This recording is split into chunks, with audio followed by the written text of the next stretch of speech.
Hello, welcome to our YouTube channel. आज आम्ही निघालो अलिबाग नागावच्या ट्रिपवरती. इथे मी पनवेलला पोहोचले. ठाण्यावरून ट्रेन पकडलेली. आता आम्ही जाणार बसनी पनवेल टू अलिबाग. हे आहे पनवेलचं बस स्टँड. इथून आम्ही शिवशाही बस पकडणार आहोत. जे तिकीट काउंटरवरती तिकीट काढून घेतलं आम्ही. ही आहे बस. सिटिंग ठीकठाक आहे. आता आम्ही पोचलोय अलिबागला. आय थिंक 1-1.5 तास लागला आम्हाला बसने. तर आम्ही अलिबागला पोचून पहिले काहीतरी खाऊन घेतलं, पेट पूजा करून घेतली. खूप भूक लागलेली आणि ट्रॅव्हलिंगमध्ये त्रास होतो. मी काही जास्त खात नाही. ते मी नाश्ता केला. तर थोडं 2 मिनिटावर इथे या ऑटो लागतात, त्या तुम्हाला नागावपर्यंत सोडतील. आय थिंक 30 रुपये शेअरिंग याचं. अलिबाग टू पनवेल हे शेअरिंगमध्ये ऑटो तुम्हाला सोडतील चौकापर्यंत. पाहू शकता हा चौक आहे.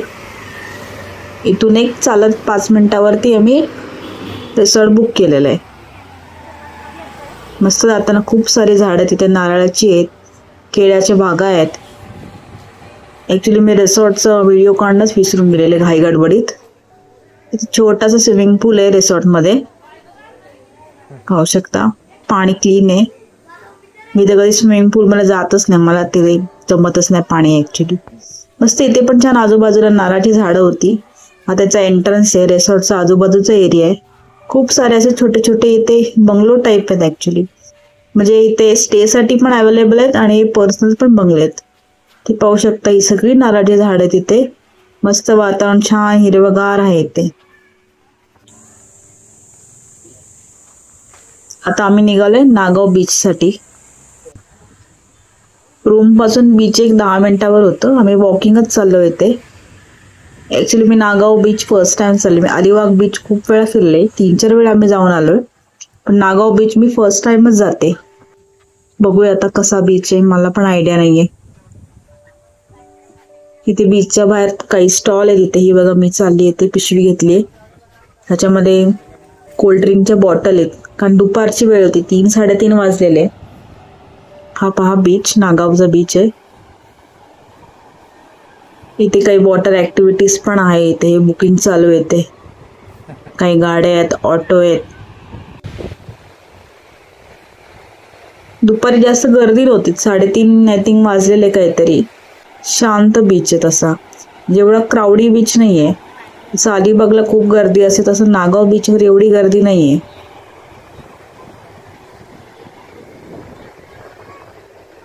काही पर्यटक आहेत इथे, बीचचा आनंद घेत आहेत. काही फोटोशूट चालू आहेत. इथे बघा डॉगीज पण आहेत, बीचवर आंघोळ करायला आलेत मस्त. काही इथे स्पोर्ट्स ॲक्टिव्हिटीज आहेत इथे.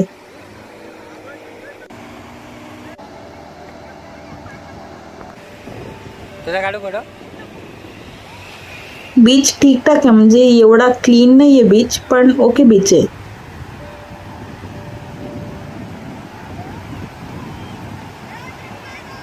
दुपारची वेळ होती, तो त्या उन्हामुळे अजून पाणी खूपच गरम वाफा येत होत्या. पण ॲक्च्युली एवढं ट्रॅव्हलिंग करून आलो आणि काही रूमवरती झोप येत नव्हती. म्हटलं चला जवळच बीच आहे, जरा जाऊन बीच एक्सप्लोअर करू. म्हणून आम्ही दुपारी निघालो, कारण आम्हाला पुन्हा संध्याकाळी अलिबागला बीचला जायचं होतं. कारण आम्ही 1 दिवसासाठी स्टेसाठी गेलेलो, सो आम्हाला दोन्ही कवर करायचं होतं. म्हणून आम्ही दुपारी या बीचवर आलो. ते लहान लहान मुलं खेळतात मस्त बीचवरती.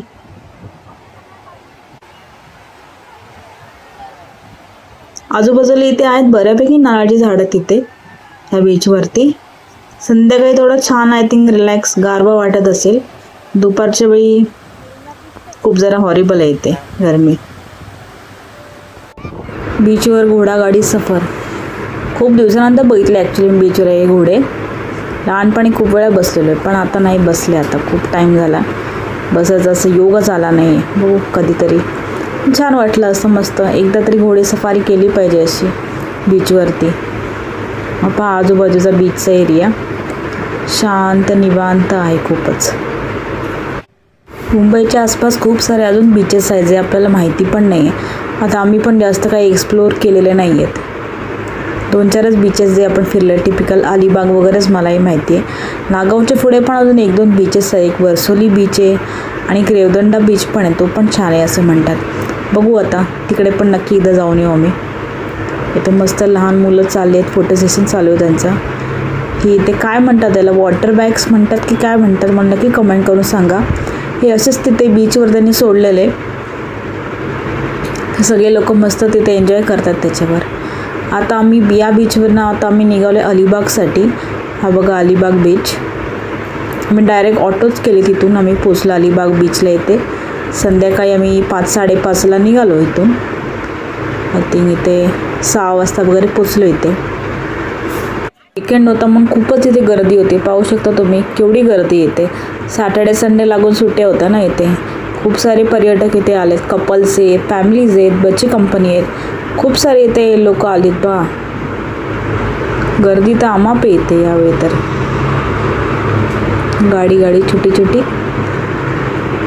बीच खूपच सुंदर आहे, त्या ह्याच्यामध्ये ऑप्शनच नाही आहे. बीच खूपच छान आहे, पण थोडा कचरा लोकांनी कमी केला पाहिजे. हे आपले जे म्हणजे म्हणतात ना नेचर के काही आपले सुंदर स्पॉट आहे तिथे आपल्या महाराष्ट्रामध्ये खूप सारे, पण हे लोक कचरा करतात ना तिथे, बिलकुल आवडत नाही. बघा सगळं चपला पडल्या आहेत, कचरा आहे. थोडं क्लिनिनेस ठेवलं ना तर आपल्यासाठी मध्ये खूप हेल्पफुल ठरणार आहे.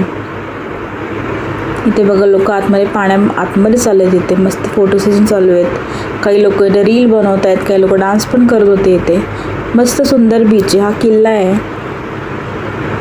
मी तर कधी गेले नाही आहे, कारण नेहमी इथे जायला थोडं इश्यूज होता, प्रॉब्लेम. नेहमी भरती असायची इथे, त्यावेळी जायला मला कधी मिळालंच नाही आहे. लवकरच जाऊ येते. हा बघा कॅमल राईड चालू येते. मस्त आम्ही सनसेट एन्जॉय केलं इथे. खूप सारे फोटोज काढले, व्हिडिओज बनवले, रील पण बनवलं इथे. मस्त सनसेट एन्जॉय केला आम्ही इथे. खरंच बीचवर बसून एक मनाला खूप सारी शांती मिळते, एक समाधान मिळते. कसं अथांग समुद्र पाहून ना खूपच बरं वाटतं ॲक्च्युली मनाला. सनसेट आता इथे होत आला इथे.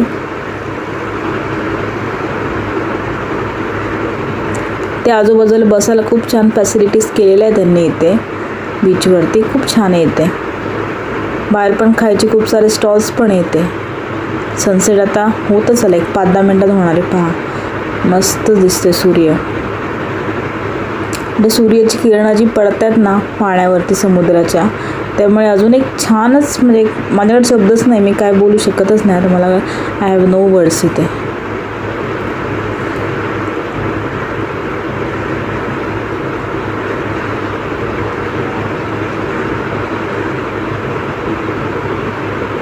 सनसेट इथे आता झालेलाच आहे ऑलमोस्ट. लोक मोस्टली इथे सनसेट व्ह्यू बघायलाच येतात. खूप छान आहे, खूपच छान आहे इथे. इथे मुंबईमध्ये मरीन ड्राईव्हसाठी आहे. मरीन ड्राईव्हला पण खूप छान सनसेट व्ह्यू येतो. पण तिथे पण ऑलवेज क्राऊड असते. ऑलवेज तुम्ही कधी पण मरीन ड्राईव्हला जा, ऑलवेज रश. लेट नाईट खूप सारी रश असते तिथे. काळोख होत आला. आता आम्ही निघालो इथून. मी फेरीसाठी इन्क्वायरी गेलेलो अजंता फेरी इथून सुटते इथून अलिबागवरून टू डायरेक्ट CSTला. जस्ट आम्ही इन्क्वायरी करायला गेलेलो तिथे. म्हटलं बघू काय टायमिंग्स वगैरे काय चार्जेस आहेत. नेक्स्ट डे मॉर्निंग आम्ही पुन्हा इथे नागाव बीचवर आलो. आदल्या दिवशी आम्ही दुपारी आलो होतो. जरा उन्हामुळे थोडं हे झालं. म्हटलं जरा सकाळी लवकरच जाऊया, मस्त बीच जरा बघून घेऊया, एक्सप्लोअर करूया छान. सकाळी कसं वातावरण थोडं थंड असतं ना इथे, मग सकाळीच आम्ही लवकरच आलो इथे. इथेच आम्ही चहा नाश्ता, इथे बाहेर बीचच्या बाहेर स्टॉल असतं, तिथेच आम्ही मस्त चहा नाश्ता पण केला इथे. तर आज आमचं सेकंड डे. आम्ही सॅटर्डेला निघालेलो मॉर्निंग, आणि संडे आम्ही एक 12-12:30ला आम्ही चेकआउट केलं इथून. आणि एक 3-4 तासात आम्ही पोचलो मुंबईमध्ये. आम्ही बाहेर पनवेलच गेलो, पनवेल ठाणा, तसंच आम्ही रिटर्न गेलो. फेरी ॲक्च्युली बुक करणार होते, पण टायमिंग जरा कन्व्हिनियंट नव्हते, सो आम्ही लोकलनेच गेलो इथून. मीन्स आम्ही नागाववरून अलिबागला गेलो. अलिबागवरून आम्ही पनवेल टू ठाणा, नंतर आमची पुढची जर्नी आम्ही केली. तर असं होतं आमचं 1 day trip plan. Saturday Sunday आम्ही 2-3 महिन्यांतरी ट्रिप कुठेतरी 1 डे तरी प्लॅन करायलाच पाहिजे ॲक्च्युली. पण रोजच्या स्ट्रेसफुल लाईफमधनं आणि तेच रुटीनमधनं थोडं चेंज तर माणसाला थोडं गरजेचंच आहे. थोडं बाहेर गेलं, एक दिवस फिरलं, थोडं माइंड आपलं रिफ्रेश होतं, थोडं रिलॅक्स वाटतं, माणूस फ्रेश होतो जरा. तर तेच रुटीन आपली 9 ते 5 नोकरी आहे, आपलं 7-8 तास काम करा, रोज तेच रुटीन, मुलांना सांभाळा, तेच रुटीन असतं आपलं. सो आपल्यालाही थोडा चेंज मिळेल, आपलंही थोडी माइंड फ्रेश होऊन जाईल. त्यामुळे एक 2-3 महिन्यांतरी 1 डे तरी ट्रिप सगळ्यांनी प्लॅन केलीच पाहिजे with family. Because change is necessary and it is a part of our life.